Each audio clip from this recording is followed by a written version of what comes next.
Beyond the buzzer, inside the game, this is Sports IQ with Larry Smith.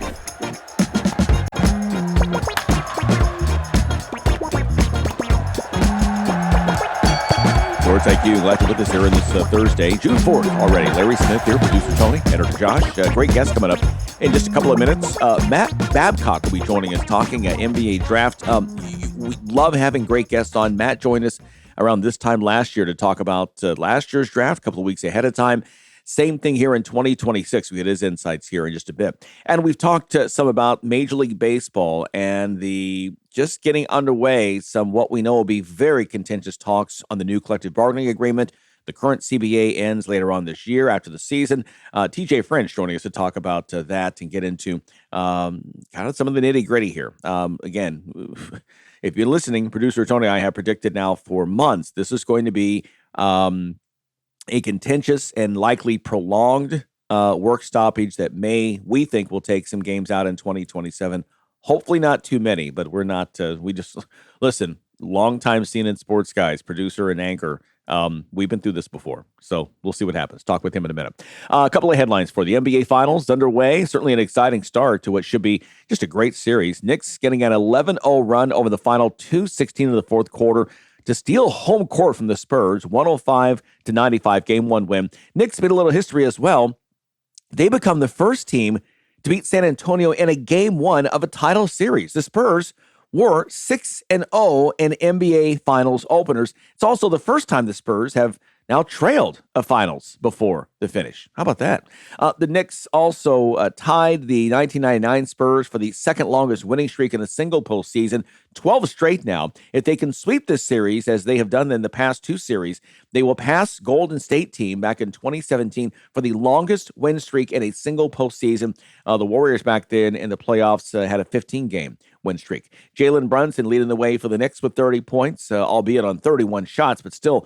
Big Cat chipped in 18 points, 12 boards. I think it's his ninth double-double. Spurs big man Victor Wembanyama, 26 points, 12 boards, but just 6 of 21 from the field, including 2 of 9 from 3. Game 2 back in San Antonio tomorrow night, Friday night. On the diamond, Christopher Sánchez running his consecutive shutout inning streak to 50 2/3 before allowing a run and earning the win after a couple of homers in the 7th.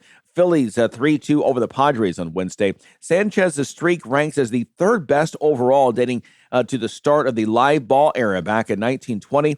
Behind the Dodgers' Earl Hershiser, that record 59 straight scoreless innings back in 1988, on his way to the Cy Young Award, and Don Drysdale, 58 straight back in 1968.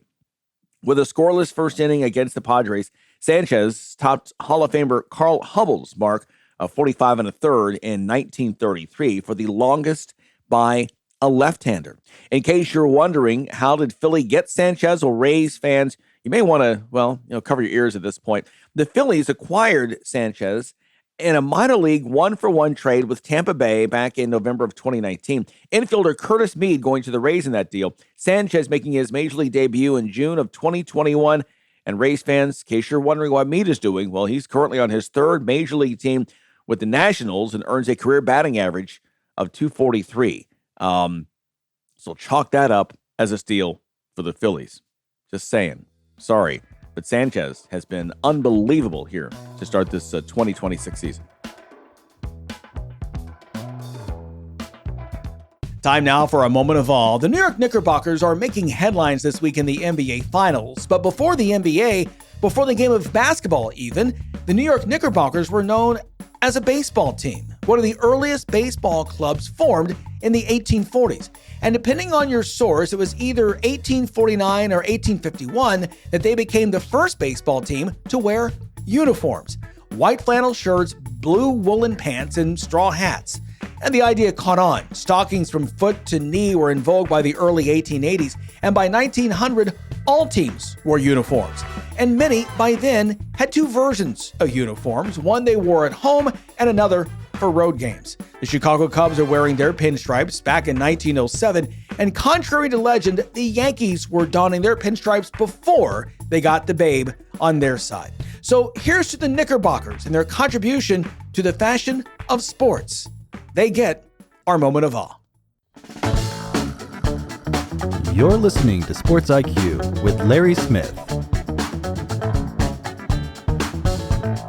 Sports IQ with Larry Smith continuing now with the NBA draft. Hey, it's June, which means we are getting closer to having the next round of NBA superstars, we believe, being brought into the league in the way we call the NBA draft. And joining us once again, I mentioned at the top of the show, great to have him on. Matt Babcock, just a fantastic family. We've talked with Matt before last year around this time, talked to other relatives of his. He's an NBA scout and draft analyst for BabcockHoops.com. Be sure to go there and subscribe for the newsletter, for the mock draft coming up. Matt, great to have you back on the show. How are you?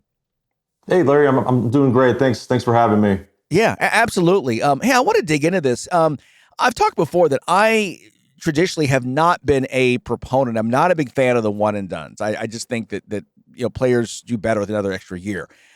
This is the class that made me say, okay, because there's a level of freshmen here. You've got, really about 10 freshmen who are probably be the top 10 picks, it appears at the moment, that are well deserving to just be one and done players and move on to the next level.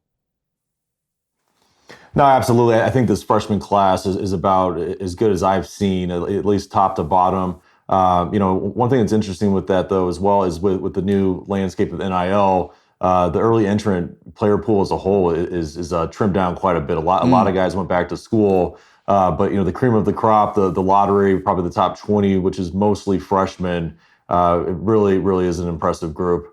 Yeah. Are we going to see where, we saw with Momcilovic from Iowa State, look, if you're going to get reportedly $6 million from Kentucky or whomever, there are some players at the end of the lottery that won't make that in 1 year. Are we getting close to seeing where there could be a player projected in the top 15 or 20 who may hold off the NBA in a year because he could make that kind of money in college and not have to jump for the dollars? Absolutely. Actually, we already have. Thomas Houck from Florida was projected right in that range. Some people even thought he had a chance of being a lottery pick, and he elected to go back to Florida. And rumors are he's making upwards of $10 million. So, we'll see where college basketball goes and how sustainable this is as far as the money being that large. But if it continues at this rate or even just stays where it's at now, I do think there's going to continue to be a lot of interesting decision-making processes, whether the guys stay or go. Yeah. How has that changed what you do, what NBA teams do in terms of evaluating players? And obviously with the deadlines, it's far enough out that you can then, adjust. But how has that changed this process from your end? Yeah, I think college basketball and NIL has changed scouting quite a bit. And honestly, I like it. It simplifies things quite a bit. And there's a few angles I could take with this. One being a lot of the top international players are coming over to the States to go to school. And so we're not stretched quite as thin, just geographically. And the same idea of most of the top players are going to big schools as well. So I do very little scouting at mid-major schools or small D1s. There are outliers, but pretty much if we're covering these power four schools, we're seeing the bulk of the NBA prospects. And then with so many guys continuing to go back to school, and a lot of them I think will exhaust all of their eligibility and just kind of cash out as long as they can and continue to develop. We have a significantly larger sample size to evaluate these prospects. Obviously, I think we'll always have the one and done, but if we're talking about 15 to 20 kids. It really does streamline and simplify the evaluation process. That's a great point. Talking with Matt Babcock here at BabcockHoops.com, again, NBA draft analyst and scout. Matt, I'm curious, there's the big conversation right now that there's the big four at the top of the draft, and they've been there for months now. It feels like these are the four, Debanza, Boozer, Caleb Wilson from UNC. Of course, I'm forgetting the fourth, but that they're going to be the top four picks. Is there any chance anyone else breaks into that?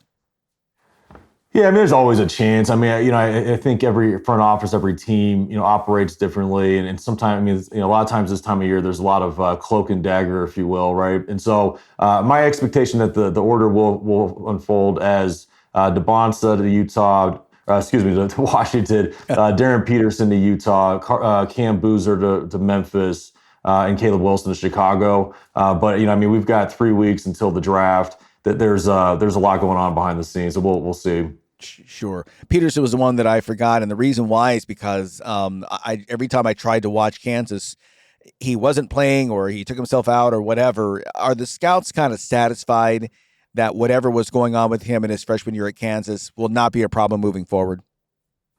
I mean, it was a weird year. And I mean, what's funny, I saw Kansas, I think 4 or 5 times early in the season and didn't see him until I think conference play. And then I caught up and, saw him a couple times in person this year. But, I mean, as everybody saw, the optics were really bad with everything. I do think once they started sort of, filling in the details as far as what's going on, and then the combination of the teams talking with him and, getting some medical testing, I do think all of those negative narratives have calmed down a lot. I mean, I do expect him to be the second pick in the draft. I'm not surprised that A.J. DeBonsa, you have him first. I've been impressed with him, even as a senior in high school, and obviously I don't follow this with the expertise that you do, but just the eye test as a fan.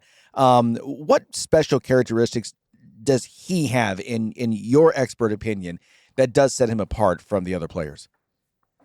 I mean, I love DeBonsa. He's been a big name since, pretty much since he stepped foot in high school. And he just checks so many boxes. I mean, sometimes it feels like he was created in a video game. He's got prototypical size and athleticism and just a well-rounded skill set, especially as a scorer. I think he's got a chance, especially with NBA spacing, to be an elite scorer. And not very often do guys come around that have the potential of being premier scorers. And then I think he's got potential defensively too. He's got room for growth as far as, locking in consistently. But I mean, the physical tools that he possesses, I do think allows him to potentially be a guy that's a plus defender at multiple positions. And so that's something that I do think separates him.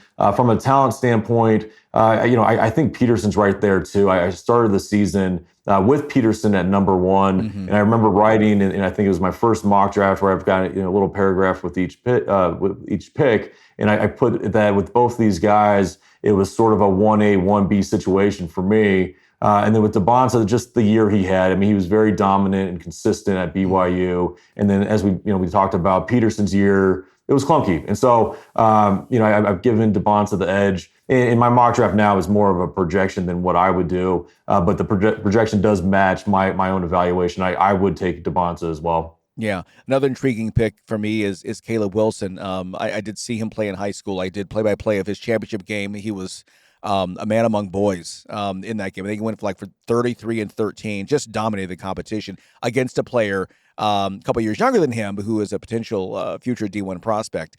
He's somebody I think that going to whatever team, if it's the Bulls, could be a piece that Chicago could build around as they work with their new front office and try to rebuild what they've got there. Absolutely. I mean, Caleb Wilson, I went into the year excited and intrigued by his upside. I questioned some things as far as, was he mature as a player? Did he always lock in? It seemed like he was a little rough around the edges as a young player, and he exceeded my expectations, and he did it very early in the year at Carolina, and just a tremendous talent that I think is just scratching the surface of what he can become, and he's very, very much a modern type player where I pencil him in as a power forward, but he's very much a face up, can do a lot of things with the ball, and just such a great vertical athlete. I mean, we've put together some highlight videos of some of the draft prospects, and when you watch his, these highlight tip dunks and alley-oops and blocks, just a very exciting player. And I think if he does end up in Chicago, which I expect him to, will likely be a fan favorite very quickly. Yeah, no question about that. Koa Pete is one of the freshmen that stayed in the draft. A lot of conversation about maybe that he should have gone back to school for a sophomore year and worked at his game a bit with a second year with Arizona. What are your thoughts on Koa Pete on that and staying in the draft or going back to Tucson? Yeah, it was kind of a roller coaster year with him. I actually started the season with a doubleheader in Vegas where Arizona beat Florida and Koa Pete had 30 points. Yeah. And, really the draft world, myself included, we're going nuts about him. And I think we all put him, in the mid lottery. And just from there on out, I think there was a combination of, a lot of players impressed and kind of improved their stock. And I think the more we digested what Koa was all about, some red flags were raised as far as his translation to the NBA game. He's a 6'7" power player, just doesn't have much of a perimeter game, and so I think that's the big issue with him. And then he went to the combine and he kind of tweaked his shooting mechanics, and it just didn't show that well. And so his stock has slipped. I was hoping he was going to go back to Arizona. I thought that would have been a good move for him, but I still think he'll go somewhere likely in the 20s. So it'll be a first-round pick, and he'll have time to claw his way in to establish himself as a long-term pro. Because, the fact of the matter is, even though the narrative with him has become somewhat negative, he's a tremendous athlete. He's very physically imposing, and I think he's got a lot of potential on the defensive end, too. So I'm rooting for him. He seems like a great kid and a talented player. That stock has unfortunately just dipped throughout the year. Sure. A player on the opposite trajectory is Keaton Wagler out of Illinois. Of course, the narrative now and having the Illinois going to the Final Four, the whole country now knows that he was somebody that scouts and coaches overlooked and wound up being a second-team All-American and maybe the greatest freshman in Illinois history. A lot of mocks that he'll have him at number 5. What makes him such an intriguing prospect, and where do you have him going in the draft? Yeah, just his storyline this year, I thought was really interesting. I didn't even know who he was, coming into the season, which is not typical for a guy that's a one and done lottery pick, right? But just not overly, highly ranked coming out of high school, and stepped on a team in Illinois, like a very well established veteran team, and just did a lot of big things early, and really generated a lot of buzz. And then what happened was, I think it was January maybe, and their point guard, Kylan Boswell, went down with a hand injury. So now they put the 6'5", 6'6" guard that's getting all this buzz. They put the ball in his hands at point guard, and he just went off. And so, I do think he's in that 5 to 10 range. I think there is a lot of competition in that range in the lottery. But this guy's 6'5", 6'6". He's a young player. You just look at him, he's got a baby face. He hasn't developed physically, but he could do a lot of things. He just got a great feel for the game, can really shoot the ball with range, and he's effective on and off the ball. I think, if we're looking, a few years down the road, this guy might be an extremely good player. Yeah, I think he's one of those. You're right that he's got to get a little more physical. I thought he was bounced around a bit. Second half of the Big Ten season, kind of the physicality got to him, but he really flourished. I thought as well as March played well, and he's got a bright future. Who's a player that you feel like could make a move and maybe be drafted higher than what we're hearing right now that may surprise us on draft night? There's it's interesting with the player pool of underclassmen being so much smaller. I don't see there being a ton of surprises. Like I'm pretty comfortable with the consensus as far as what's publicly being perceived as players' ranges, at least in the first round. But a couple of names that do come to mind that I think will go on their high side. I think Kingston Flemings. He's somebody that's looked at as being like mid lottery to late lottery. I've got him at number 5 to the Clippers. I think he's going to go on his high side. And then another guy who was really benefited from the run in March is Adai Mara from Michigan. Rumblings are that he's not even going to get out of the top 10. And so those are two guys that come to mind as far as I think they might go higher than some people expect. Yeah. Another player of interest before I let you go, Yaxel Lindeborg was interesting. Went into the draft process last year, backed out, transferred from UAB to Michigan, and of course, Big Ten Player of the Year, and was, led them to the national title. Does his age scare teams off, or is his potential just so great that he's going to be likely land in the lottery? Do you think? Yeah, I think it's a variable in the equation you have to take a look at. We actually, a writer and scout of mine, Logan Eby, wrote a very detailed, thoughtful article about this, about the evaluation process with Yaxel. And the point he makes is that there should be a basketball age. And what he means by that is, Yaxel didn't start playing basketball at a high level until later. And so his pathway for development started later, and so that way we should be looking at him as a younger prospect rather than just his actual age. And so with Yaxel, I think I liked him last year. Our scouting staff liked him a lot last year. I thought he had a good chance of being a high pick if he had stayed in last year's draft. And obviously we all saw what happened in Michigan. And so even though, I think there is an argument that, okay, he's an older player, how much room for growth is there? Even if there's not, I mean, he's capable of being a very productive player day one. And so I do think he will be a solid pick, probably somewhere in that, the 10 to 20 range. Yeah, great stuff, Matt. I'm out of time. And I'm sure you are too. I could go on for another hour with the questions, but we appreciate your time and look forward to watching the draft here. And again, we encourage everyone, be sure to go on BabcockHoops.com and subscribe. Make sure you lock in and get the great stuff from Matt when he puts it out. Matt, appreciate your time, man. Enjoy the month. We'll talk to you soon. No, hey, thanks so much. Take care. Okay, appreciate it, brother. Matt Babcock, once again, he's an NBA draft analyst and scout for BabcockHoops.com. Be sure to check that out as we have as well. Okay, more Sports IQ with Larry Smith coming up.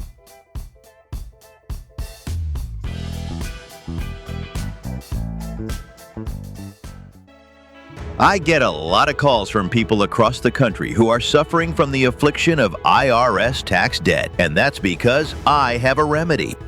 Hi, I'm the tax doctor, and if you're having any of these tax issues, call me right now. My team specializes in helping people over the age of 50 solve their tax problems, and the bigger your tax problem is, the more money you can save. If you owe the IRS money, or you're about to owe the IRS money, or even if you need to file years of unfiled returns, call us right now. Our friendly, highly trained representatives are waiting right now to take your call. Over the years, we've helped thousands of people just like you stop the tax liens, wage garnishments, and harassing phone calls. You don't need to send the IRS a big fat check. We can negotiate a lower amount. That's what we guarantee for you. So call us right now. Call 833-789-3068. If you're a diabetic, we have great news. You can end the painful finger sticks with a new CGM. Plus, they may be covered by Medicare, Medicaid, or private insurance. If you test and inject daily, you may qualify. Call US Med now to learn more. 800-390-5160. 800-390-5160. 800-390-5160. That's 800-390-5160. By the way, one more quick chat there with Matt. Want to get one other baseball note in that we didn't get to there off the top. I know the books all say that Steinbrenner family owns the Yankees, but I think Jose Ramírez might want to question that. Ramírez launching one of Cleveland's 3 homers off Garrett Cole, finishing with 3 hits for the second consecutive game. The Guardians over the Yankees 5-4 last night. Ramírez also got his 21st stolen base, scored 3 times, is hitting .412 with 10 homers, 10 doubles, 22 RBIs, 31 runs, 10 steals in 36 regular season games at Yankee Stadium. He has batted .344 in 69 career games against the Yankees overall, highest among active players with at least 150 plate appearances. Ramírez at least is a co-owner of the Yankees, if you will. So great stats there looked up by producer Tony. Man, well done. Those were great. Okay, Women's College World Series, the finals kicking off last night in Oklahoma City. Rematch of last year's finals between Texas Tech and Texas. And just as they did last year, Texas taking game 1 of the best of 3 and made it look easy, really. A 5-run first inning leading the way to the eventual 7-3 victory. Texas star pitcher Tegan Cavan gave up just 3 hits against one of the nation's best offenses while throwing her 10th complete game win at the WCWS. That extends her own Women's College World Series record that she set Monday against Tennessee. That early first inning barrage, including a 2-run homer by slugger Katie Stewart, who became the first player in WCWS history to hit a home run in 4 straight games. As a team, the Longhorns banging out 10 hits against the vaunted Texas Tech pitching staff that started Caitlin Terry, but also used 4-time All-American Nigeri Kennedy. Texas chasing bolt from the game, which prompted Texas Tech coach to then use seldom used Samantha Lincoln later on for 3 1/3 innings. Now, some world news from the world of pro football. We talked about Russell Wilson yesterday, the free agent, 10-time Pro Bowl quarterback, reportedly going to CBS Sports and joining their studio crew. Well, he has made it now official. The former Super Bowl champion joining the NFL Today pregame show that features James Brown, Pro Football Hall of Fame coach Bill Cowher, and retired NFL wide receiver Nate Burleson. Again, he replaces Matt Ryan, the former Falcons quarterback, leaving the studio to go back to Atlanta to lead up the Falcons front office as president of football for them. So Wilson, the 2020 Walter Payton Man of the Year award winner, spent his first 10 seasons with Seattle after being selected in the third round of the 2012 NFL Draft, earning a Pro Bowl nod in 9 of his first 10 seasons in Seattle. That's a run that included consecutive Super Bowl appearances in 2013 and 2014, and that dominant 43-8 win over Denver. So great news there with him. He announced officially that he is retiring. He said, thanks so much for taking a chance on a black kid from Virginia. By the way, Russell Wilson, 5 feet 11 inches tall, the shortest quarterback ever to win a Super Bowl. One of the great careers, no question. And now he's going to be, I'm looking forward to seeing him in the studio, actually. I've always been a fan of his. Again, I love the underdog. Remember the story at NC State that they want him to focus on football and not play both sports, football and baseball? He refused to do that. So he loses his starting job. He transfers to Wisconsin under Brett Bielema and leads the Badgers to a Rose Bowl victory, Big Ten championship. I mean, and then he goes on to the pros, and he's now known as a Wisconsin Badger, not an NC State Wolfpack. So the guy who replaced him, Mike Gleason, a nice NFL career, but nothing like what Russell had. So good for him. Can't wait to see him on Sundays in the booth. And from the college basketball world, according to CBSSports.com, one of the biggest non-conference games of the upcoming season is moving more than 1,000 miles and into a baseball stadium. In a surprising twist, the Duke-Michigan game that was previously announced for December 21st at Madison Square Garden is now expected to be played at Lone Depot Park, home of the Miami Marlins. This is according to CBS Sports. The game date remains December 21st. Now, the contracts haven't been signed, but sources this week do put it close to 100% that the game will get moved to the Major League Baseball ballpark in southeastern Florida, by the way, which I do believe has a retractable roof down there. So, listen, love this. I love the marquee games. Love when you get the big teams playing each other. And two of the biggest names right now. These two should be both preseason top 5. And so this will be one of the marquee matchups that we will see in the early season. Duke, Michigan, it appears, from the Marlins home in Miami in December. Write it down. All right, we've got more conversation to come. Speaking of baseball, we'll be talking about that coming up next.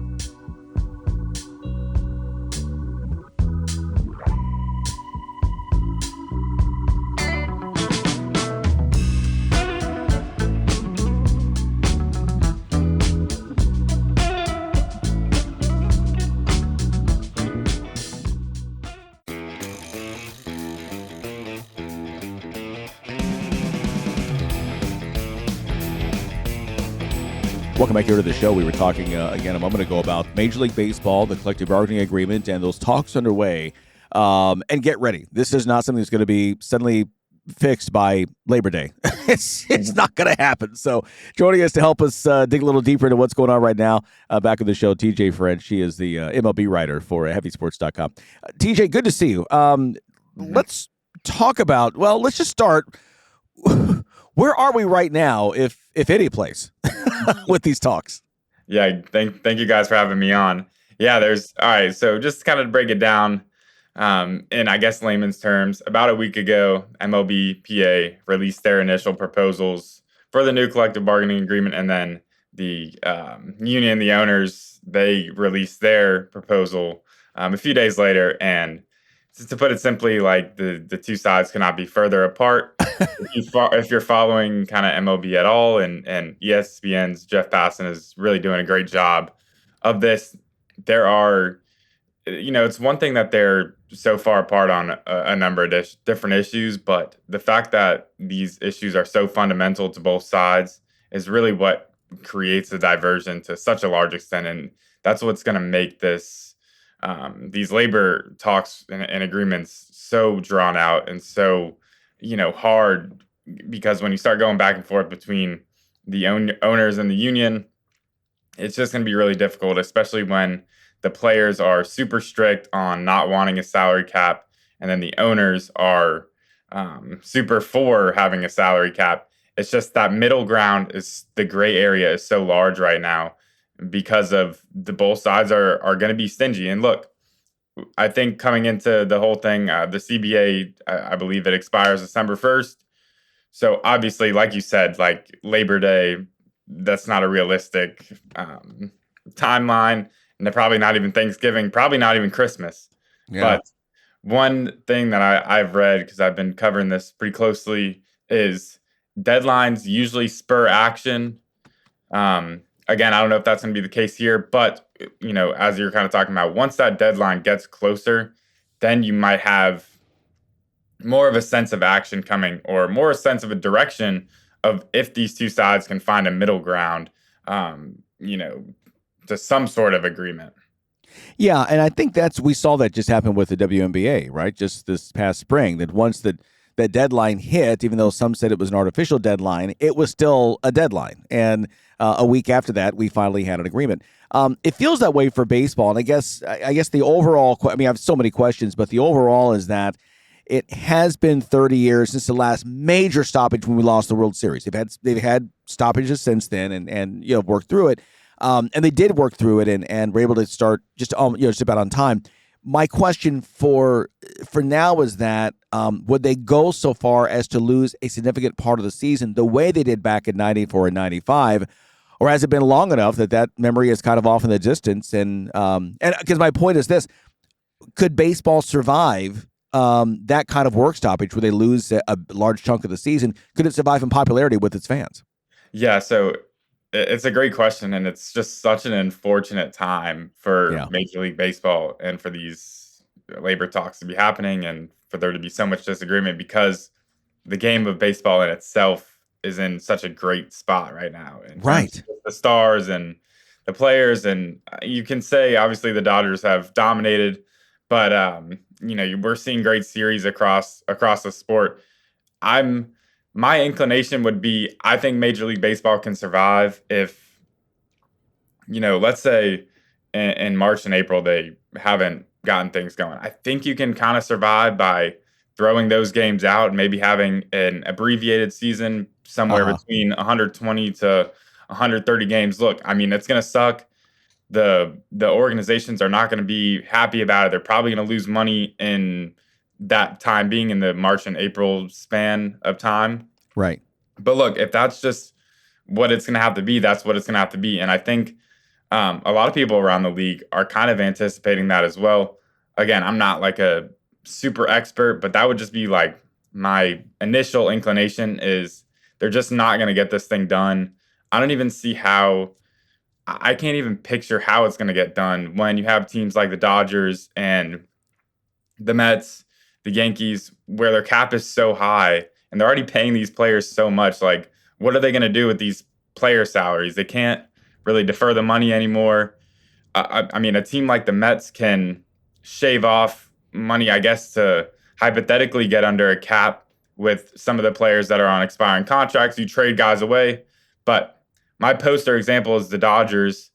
Obviously, they're the team that's quote unquote ruining baseball. Is they already have all the players locked down to, pretty lucrative extensions, and they're the Dodgers. They don't want to trade these guys away because they're obviously giving them the best chance to win the World Series. So if there's major disagreements, and I completely understand it from the player side of not wanting a salary cap because you're just getting your pay limited to the highest extent. Like there wouldn't be any more. There would be a lot more strategic contracts rather than, okay, you're a franchise player, we're going to give you $30 million a year over 13 years or whatever it is.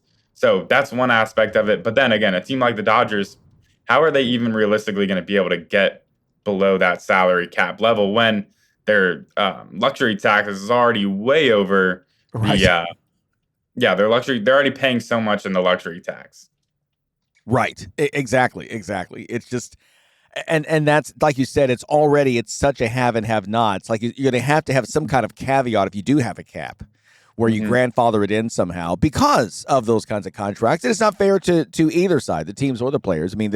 These things were all signed and negotiated, et cetera, in good faith under the former CBA. So you're exactly right.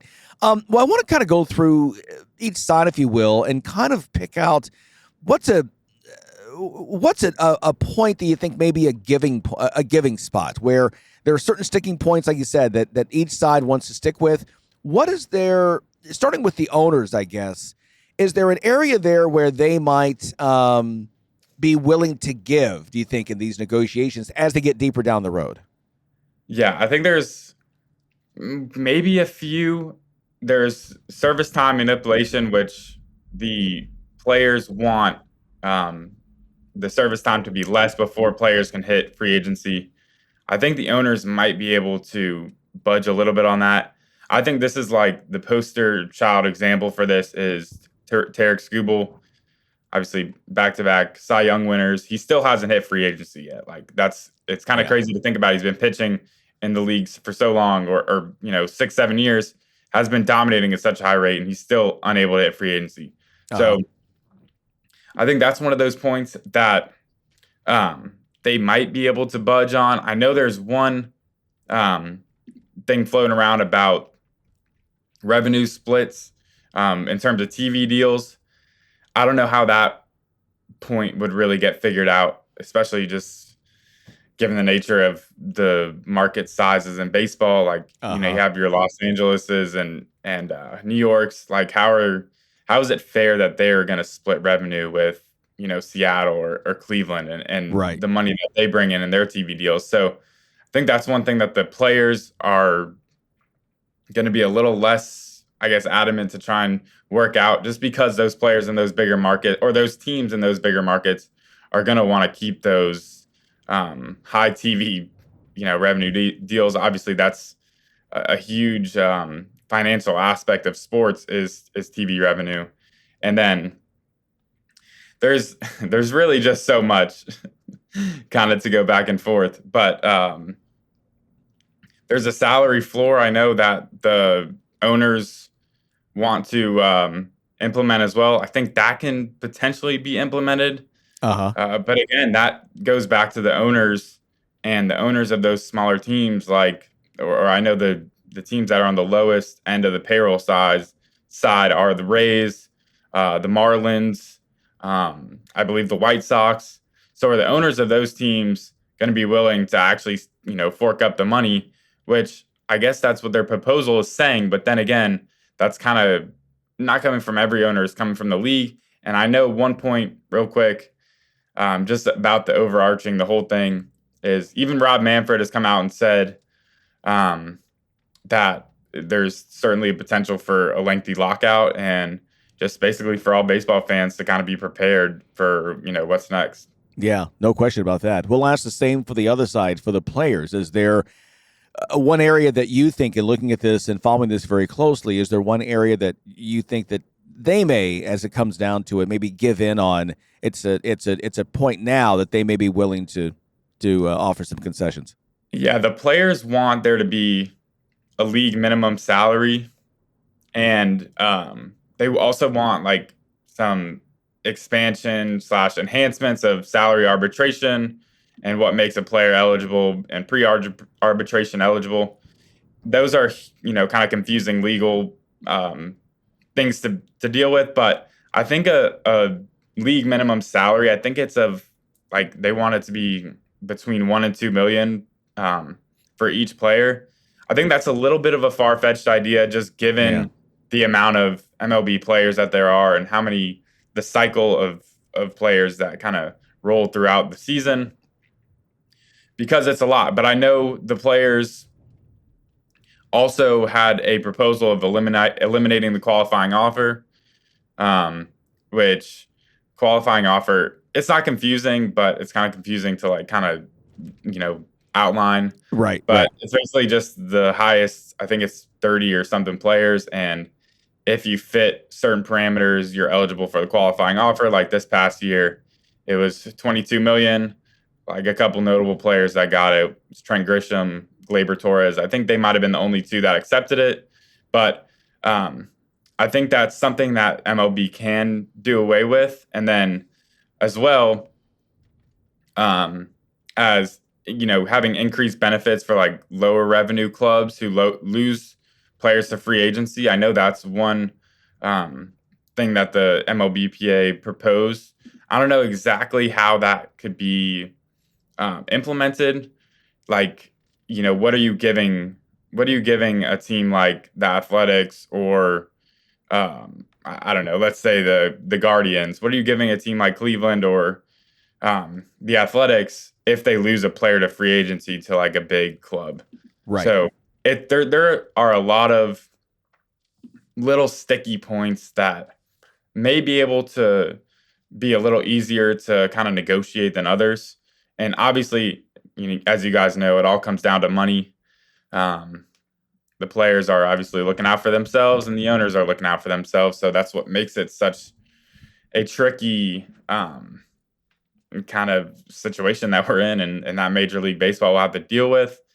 I do foresee that both sides will get closer as more proposals get released, and both sides kind of talk with each one of their team reps and really get into the nitty gritty of in the clubhouse and what the players want. I think the owners are going to be pretty staunch for now, really stand their ground for at least as long as they can until, baseball is really at jeopardy of being played next year. I've got about a minute left here. Question for you. Which side do you think right now is better prepared to hold out for the long haul? Would it be the owners because they do have so much money, or the players because their salaries are higher than they've ever been? Yeah, that's a great question. I would really say the owners, just because, as I mentioned kind of in the open, baseball's in such a great spot. These teams are probably making more money than they ever have. Yeah. TV deals and brand deals and all that sort of stuff. So I don't know. I would say the owners. It's a really tricky question. Yeah. Well, I know. Yeah, and I'm asking it just kind of off the cuff, and so players are. Some of these guys are getting paid so much. Obviously, it would really hurt the minor leaguers and the MLB players with not a lot of service time and are obviously getting paid league minimum and will have to fight through arbitration to get their salary. Those players will really be affected. I guess I'm really thinking of the Kyle Tuckers and Juan Sotos and Aaron Judge of the world who have already gotten their money. But those players are the ones that seem to be the most outspoken about not wanting a cap, which, go figure, when you're making $45 million a year, you don't want a cap to shrink that down to $20 million a year to make room for other players. So both sides really have their sticking points, I guess I should say. Mm-hmm. The owners have shown an ability to be stingy over the last, several years. So, or at least those owners that are the owner of the Pirates and the Guardians and the Reds, those owners have shown that they'll be or then the Marlins and the Rays.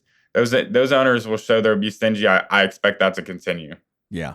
Well, and also too, it's very, very early in the process, very early. But I know, again, years, decades past, there was talk of even contracting teams, and we're not hearing that. So yeah, there's money being made. Hey, TJ, we're out of time, man. Always appreciate your insights. Have a great weekend, and let's hopefully we'll catch up with you soon. Yeah, thank you guys. Thank you, Larry. Yeah, you got it, man. TJ Friends, once again, he's an MLB writer for heavysports.com. Always appreciate his insights. Be sure to check him out as well.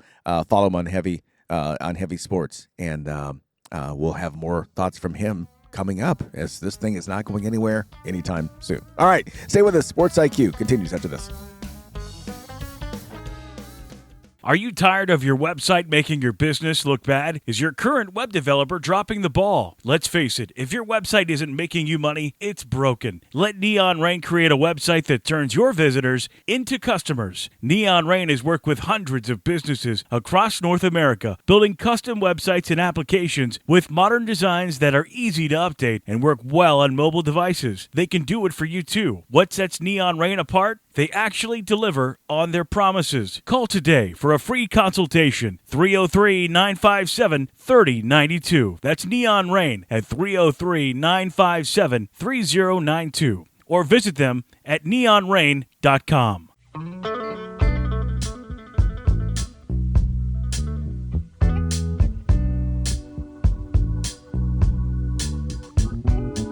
Welcome back here to the show. Producer Tony joining us now. Hey, Tony, let's go back and talk about Game 1. Spurs Knicks. I want to get to the Knicks in a moment, but you were talking in the break about Victor Wembanyama. Again, 21 shots taken, 6 of 21 we mentioned, but took 9 of those from the three-point arc. Yeah, I mean, okay, it's nice. Let's put it out there. It's nice to have a 7'4" guy who can go outside and stroke a three every now and then. But that's what it should be. every now and then. Yeah. You if you're the Spurs, somebody on that coaching staff has got to have a talk with Victor. I know he's the biggest name. He's your star. He's your everything. But somebody go, dude, we don't need you taking 9 threes. We got guys who can shoot the three from that space. Here's what we need you to do. We need you to get inside the paint. We need you to work on getting Cat in foul trouble. We need you to work on getting Mitchell Robinson in foul trouble. Because if we get those guys out of the game or out of their rhythm, we have a distinct advantage inside. Mm-hmm. And the other thing, I compare, looking at Wemby, I compare to, seeing Kareem when he came out of college and started with the Bucks. And look, at that point in time in NBA history, a lot of the big men were stronger than he was. Yes, he was 7'1". Yes, he was tall and he was gifted and he had a lot of talent. But you know what? He developed a shot that was nearly unstoppable, that skyhook shot. Wembanyama, I'm not saying he needs to develop a skyhook, but he needs to have something in his arsenal around the basket that only he can do. And it doesn't matter if they double or do whatever, but he can still get that shot off.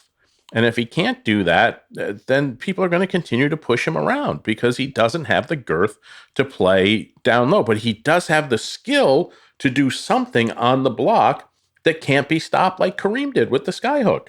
Yeah, I totally agree. And that's something that we've talked about. We heard yesterday from Mitch Johnson that just in his third year, still developing. And to your point, he may want to reach out. Like he's worked with Tim Duncan, worked with David Robinson, maybe call up Kareem and pay him to come and show him some moves inside to help with that. The other side on the Knicks, Jalen Brunson was somebody that, I'm a huge fan of for so many reasons. He had to take a lot of shots last night, but boy, he's a grinder. He's a leader, and he just seemed to kind of will this team to victory. Absolutely. I mean, he never lost faith in his shot. He started off slow. First half wasn't pretty. I think he was like 2 of 9 in the first half or something like that. Yeah. Wasn't very good, but he kept at it. He kept shooting it, and he kept shooting the rock. And finally, the shots started to fall. They started to go down for him, and they all went down at the right time. And he got some help from OG Anunoby. He got help from Cat. Got help from Jason Hart.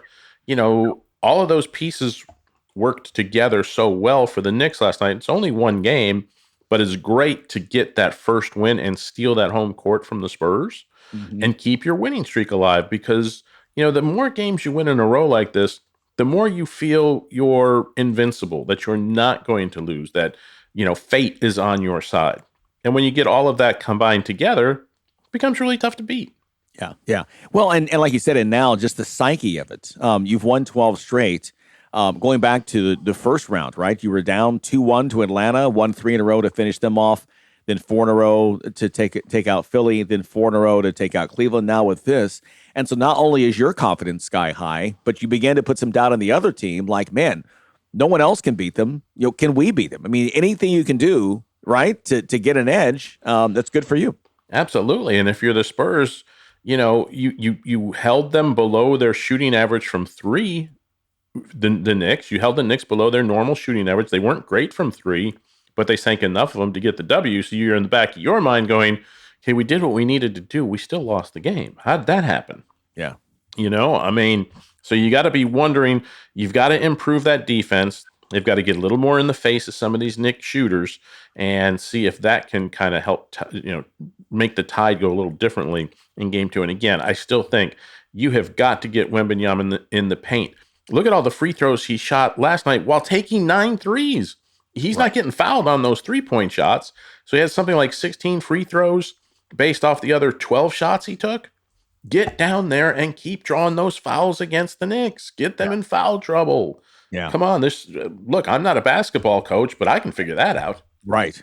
Yeah. 18 and 12 for Cat. Looking at some of Brunson's numbers, looks like 11 points in the final 7.5 minutes there to help the Knicks get this win. Again, 11-0 run to finish things off, 105-95, and the Spurs trying to it's a must win for you at home tomorrow night. Otherwise, you go on the road to that raucous New York crowd dying for a championship in New York in games 3 and 4, having won one since 1973. All right, that finishes up our show for today. We appreciate our guests, appreciate you stopping by as well. This is a Sports IQ with Larry Smith. Make sure you check us out as well on YouTube, Sports IQ LS. Give us a subscribe, follow there. We appreciate it, and we'll talk to you tomorrow here on the show. Thanks for listening to Sports IQ with Larry Smith, Monday through Friday. Continue the conversation at Sports IQ LS. We'll see you next time.